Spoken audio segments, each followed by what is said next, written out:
Buat yang masih suka gagal bikin shoe atau kue sus, entah itu nggak mau ngembang, atau setelah keluar oven malah kempes. Nah, aku bikin video ini buat kalian. Pertama, kita bikin cracklingnya dulu. Sejenis cookie tipis yang bahannya tuh cuma butter, gula, garam dan terigu yang dicampur dan diaduk rata.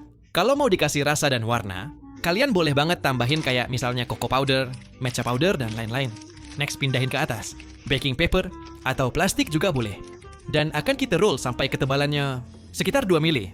Kalau udah masukin ke freezer, supaya gampang dipotong dan diletakin di atas susnya. Sambil nunggu kita bikin adonan susnya, masukin air, susu, gula, garam dan masak di api, sedang sampai benar-benar mendidih. Di sini fungsi air tuh lebih ke bikin garing, sedangkan susu tuh lebih ke ngasih warna kecoklatan. Jadi kalau kalian mau ganti full air atau full susu itu boleh aja.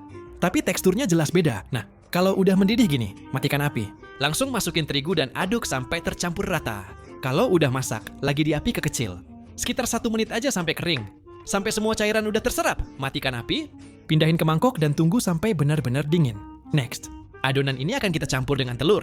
Nah, penambahan telur ini krusial karena kalau kurang ataupun kelebihan, susnya nggak bakal ngembang jadi sangat. Aku sarankan kalian kocok lepas dulu telurnya ditimbang, lalu dicampurkan secara bertahap ke adonan dan aduk rata. Adonan yang bagus itu nggak terlalu kering ataupun terlalu encer. Patokannya adalah ketika diangkat dia jatuh perlahan dan meninggalkan jejak huruf V di spatula kayak gini. Next, masukin ke piping bag dan akan kita cetakin. Usahakan diameter susnya itu sama dengan diameter crackle-nya supaya bentuknya bagus. Kalau udah crackly-nya keluarin dari freezer, potong pakai ring cutter atau apapun yang bentuknya bulat dan langsung taruh di atas adonan susnya. Lanjut panggang di 190 derajat selama 30-35 menit. Nah, penting untuk nyesuaiin sama oven masing-masing. Karena misal udah 35 menit udah ngembang, tapi warnanya masih kekuningan, berarti manggangnya harus lebih lama sampai kecoklatan. Ini aku kasih contoh yang gagal. Tadinya udah ngembang, tapi warnanya masih kuning, dan ketika keluar oven dia jadi kempes.